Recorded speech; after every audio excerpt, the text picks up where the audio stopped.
बिहार के मुख्यमंत्री मेरे मित्र भाई नीतीश जी, जो हमारे भावी मुख्यमंत्री के रूप में आपके आशीर्वाद निश्चित मिलने वाले हैं। जेडीयू, भाजपा, हम पार्टी, वीआईपी पार्टी के अन्य सभी प्रतिनिधिगण और विशाल संख्या में पधारे हुए मेरे प्रिय भाइयों और बहनों, बिहार की पवित्र भूमि पर मैं राजा सलहेश, वीर शिरोमणि बाबा चौहरमल, राह बाबा और गोरैया बाबा को भी नमन करता हूं। बाबा चौहरमल और तमाम संत जनों के आशीर्वाद से ही सबका साथ, सबका विकास, सबका विश्वास आज देश के विकास का आधार है। साथियों, आज यहां दरभंगा के अलावा मधुबनी और समस्तीपुर सहित अनेक विधानसभा क्षेत्रों से आप सभी हमें आशीर्वाद देने के लिए आए हैं। मैं आपका हृदय से अभिनंदन करता हूं। साथ साथ हजारों साथी अलग अलग इलाकों में डिजिटल माध्यम से भी आज हमारे साथ जुड़े हैं। आप सभी भाइयों बहनों को, आपके उत्साह को, आपके संकल्प को, बिहार के प्रति आपके समर्पण को मैं आज आदरपूर्वक प्रणाम करता हूं। भाइयों और बहनों, आज पहले चरण का मतदान चल रहा है। जहां जहां मतदान हो रहा है, उन सभी साथियों से मेरा आग्रह है कि कोरोना से बचने के लिए पूरी सावधानी बरतें। चुनाव के व्यस्त कार्यक्रमों के बीच हमारे सहयोगी और वीआईपी पार्टी के अध्यक्ष मेरे मित्र भाई मुकेश साहनी जी को कोरोना हो गया। बिहार के उप मुख्यमंत्री भाई सुशील मोदी जी को भी कोरोना से लड़ना पड़ रहा है। मैं बिहार के किसी भी राजनीतिक दल के कार्यकर्ता जो इस गहमा गहमी के समय कोरोना से ग्रस्त हैं, तो मैं उन सब के स्वास्थ्य लाभ के लिए प्रार्थना करता हूं। बिहार के नागरिक भी इस कोरोना के संकट काल से अगर कोई बीमार है तो जल्द स्वस्थ हो जाए, यही मैं प्रार्थना करता हूं। साथियों, महाकवि विद्यापति ने इस क्षेत्र के लिए एक बार मां सीता जी से प्रार्थना की थी और विद्यापति जी ने मां सीता जी से कहा था, जन्म भूमि अच्छी मिथिला, समारू है मां, कनी आबी अपन नहर निहारू है मां। विद्यापति जी ने तब के मिथिला की स्थिति पर मां से आग्रह किया था। अब आज हम देखें तो बीते 15 वर्षों में बिहार नीतीश जी के नेतृत्व में बहुत आगे बढ़ा है। आज मां सीता अपने नैहर को तो प्रेम से निहार ही रही होगी, अयोध्या पर भी आज यहां की नजर अवश्य होगी। सदियों की तपस्या के बाद अब आखिरकार अयोध्या में भव्य राम मंदिर का निर्माण शुरू हो गया।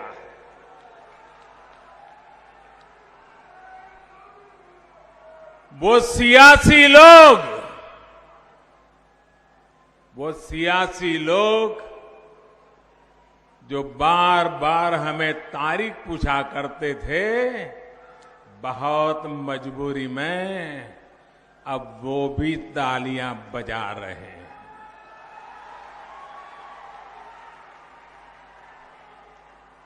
मां सीता के इस क्षेत्र में आकर मैं यहां के लोगों को राम मंदिर निर्माण की बहुत बहुत बधाई देता हूं, क्योंकि आप उसके प्रमुख हकदार हैं।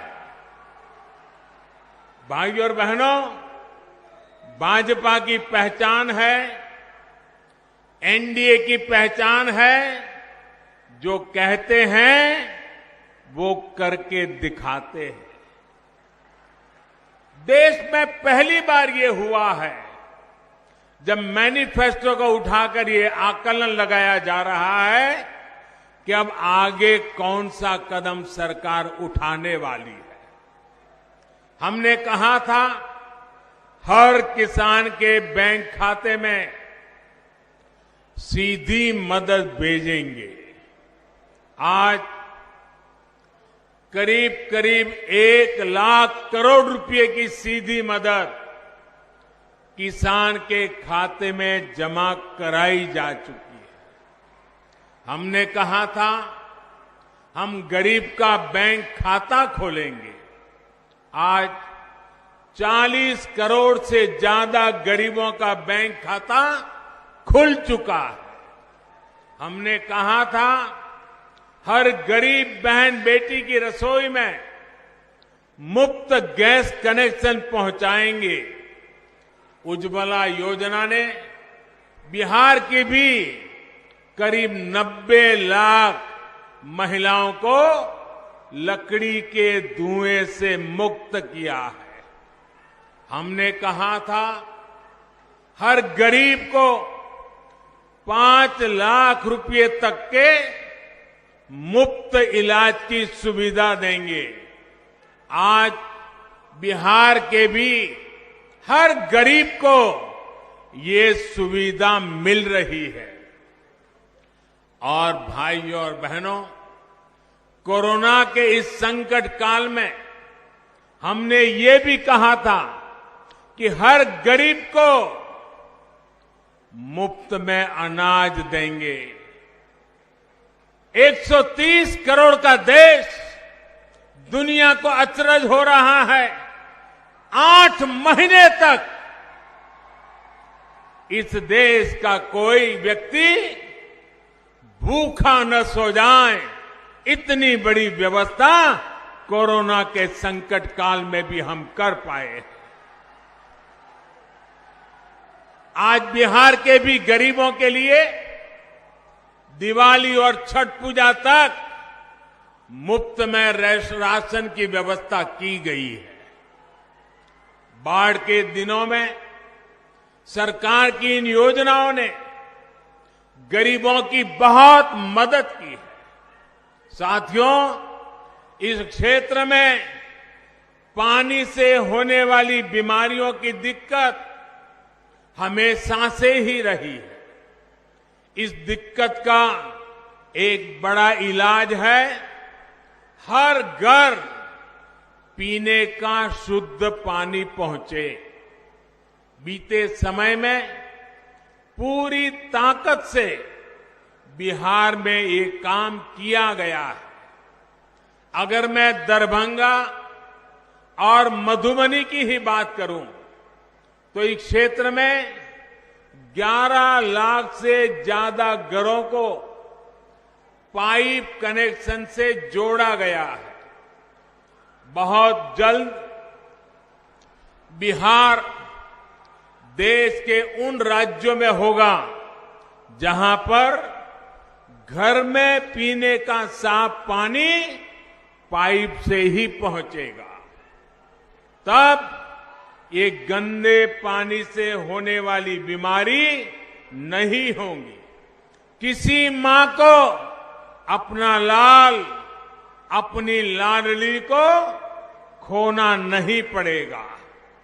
हमने ये संकल्प लिया है और इसे भी पूरा करके दिखाएंगे। भाइयों और बहनों, एनडीए का यही ट्रैक रिकॉर्ड आज बिहार के जन जन को आश्वस्त करने वाला है। एनडीए ने, भाजपा ने विकास का जो रोड मैप अपने मैनिफेस्टो में खींचा है, उस पर तेजी से अमल होगा, ये तय है। आत्मनिर्भर बिहार का जो संकल्प लिया है, उस पर हम और तेजी से आगे बढ़ेंगे। दरभंगा में एम्स बनने से मिथिलांचल को बहुत बड़ी सुविधा मिलेगी। दरभंगा एम्स के लिए 1200 करोड़ रुपए से ज्यादा मंजूर किए गए हैं। एम्स बनने से यहां के लोगों को बेहतर स्वास्थ्य सुविधाएं तो मिलेगी ही, मेडिकल की पढ़ाई की सीटें भी बढ़ेगी। इसी तरह सॉफ्टवेयर पार्क बनने से भी यहां के प्रतिभाशाली युवाओं को टेक्नोलॉजी के क्षेत्र में अधिक से अधिक अवसर मिल रहे हैं। दरभंगा में एयरपोर्ट की आधुनिक सुविधाएं मिलने से पूरे मिथिलांचल की कनेक्टिविटी और सशक्त होगी। रामायण सर्किट का अहम हिस्सा होने के कारण मिथिलांचल में पर्यटन, तीर्थाटन की संभावनाओं का विस्तार होगा। आत्मनिर्भर बिहार में उद्योगों के लिए नए अवसर बनेंगे। युवाओं के लिए रोजगार, स्वरोजगार के अवसर बनेंगे। गरीबों के लिए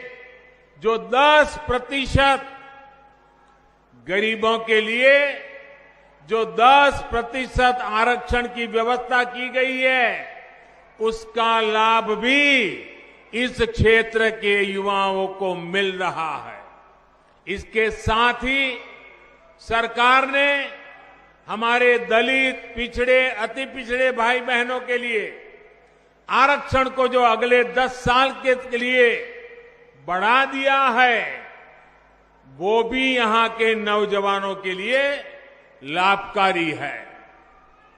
साथियों, बिहार की मिथिलांचल की कनेक्टिविटी को पीएम पैकेज से भी बहुत ताकत मिल रही है। पीएम पैकेज के तहत बिहार के गांवों में हजारों किलोमीटर की सड़कों पर काम हुआ है। 55,000 करोड़ रुपए,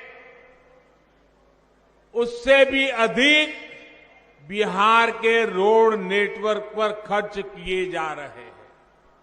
दरभंगा, मधुबनी, सीतामढ़ी के आसपास में रोड कनेक्टिविटी ठीक करने के लिए सड़कों पर तेजी से काम चल रहा है। दरभंगा समस्तीपुर रेलवे लाइन के दोहरीकरण का लाभ भी इस क्षेत्र को होगा। साथियों, पहले के समय जो लोग सरकार में थे, उनका मंत्र रहा है, पहले जो सरकार में थे उनका मंत्र रहा है, पैसा हजम, परियोजना खत्म।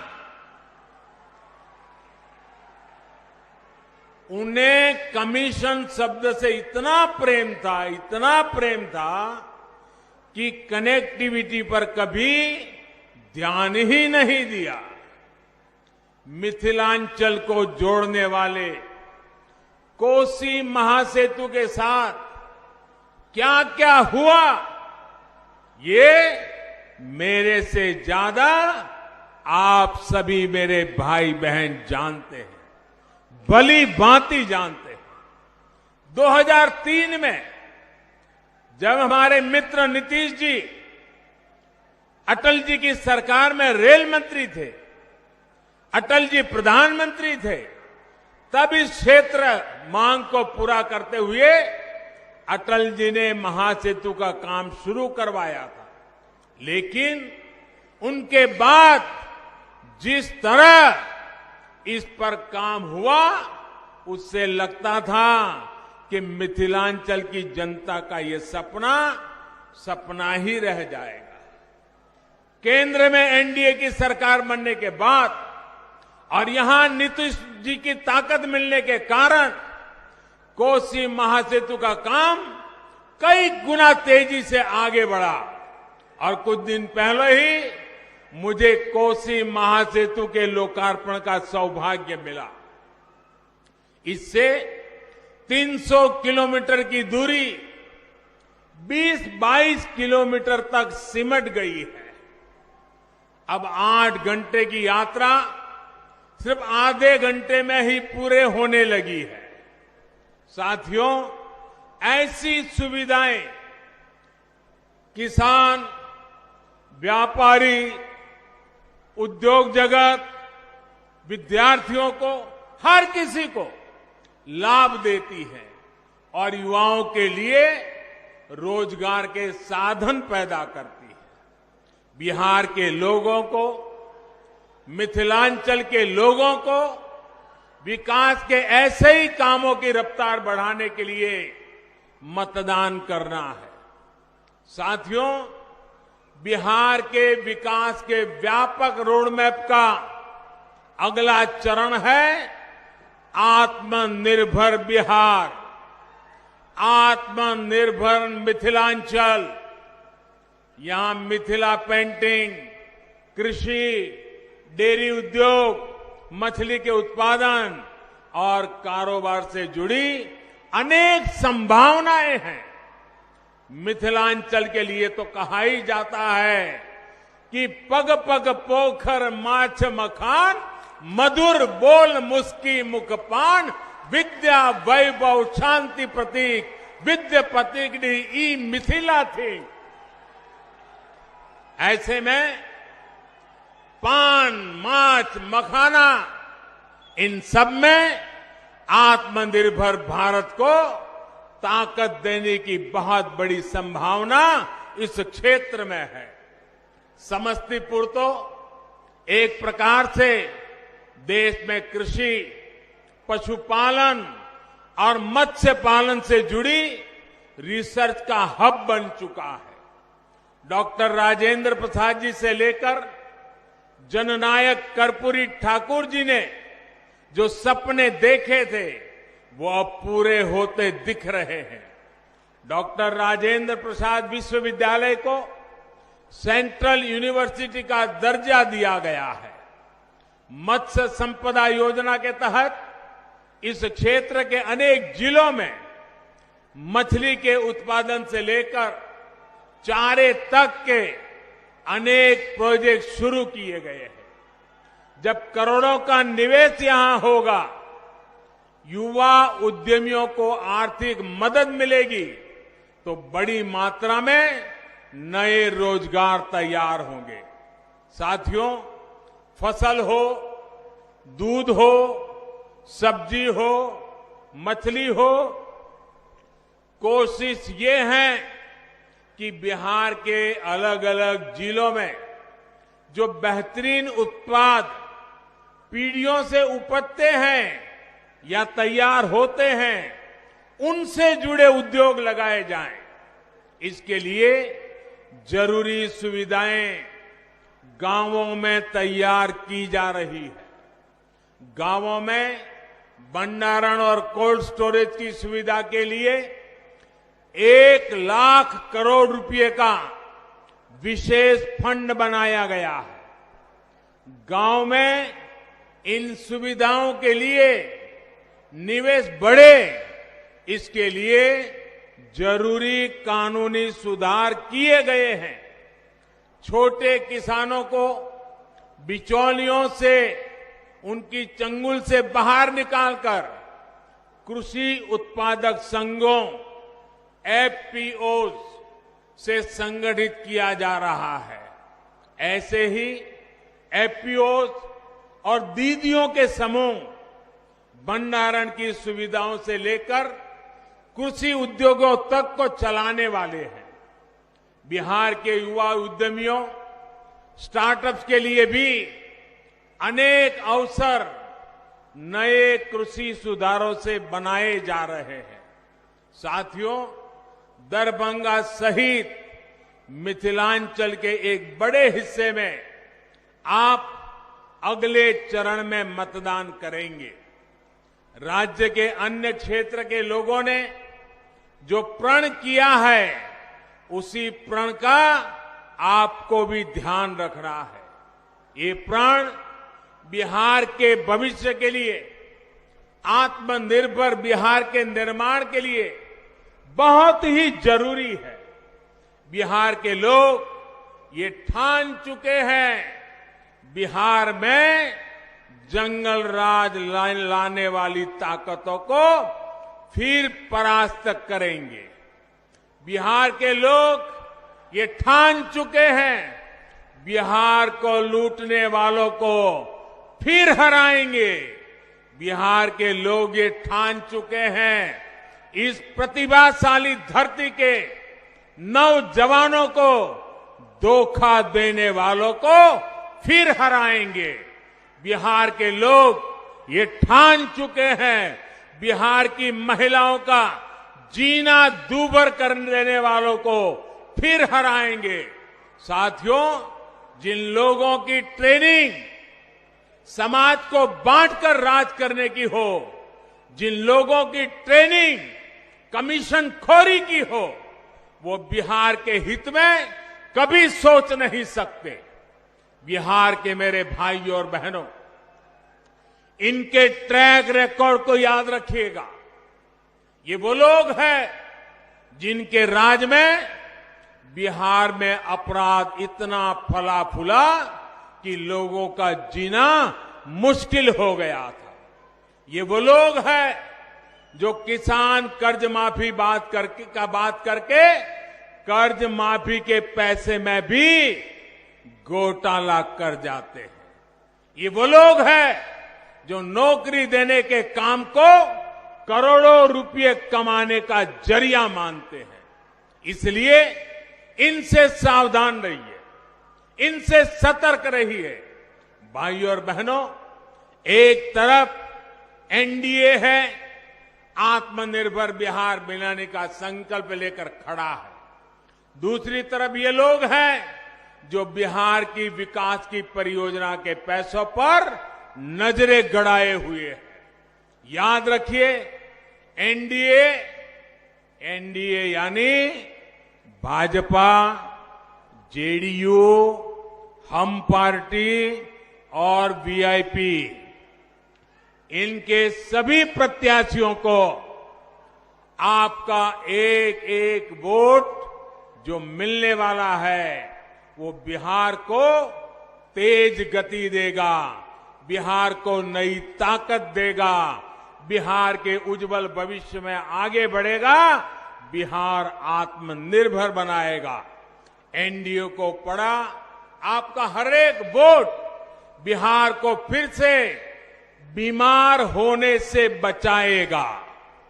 इन्हीं संकल्पों के साथ माता जानकी को प्रणाम करते हुए दरभंगा रैली में प्रधानमंत्री नरेंद्र मोदी बोल रहे हैं, एनडीए के लिए वोट मांग रहे हैं। वो कह रहे हैं कि नीतीश कुमार और उनकी दोस्ती है और जो एनडीए कहता है वो करके दिखाता है। उन्होंने राम मंदिर का मसला भी उठाया और उन्होंने ये भी बताया कि जो पहले की सरकारें थी वो कमीशन से प्रेम करती थी, पैसा हजम, परियोजना खत्म।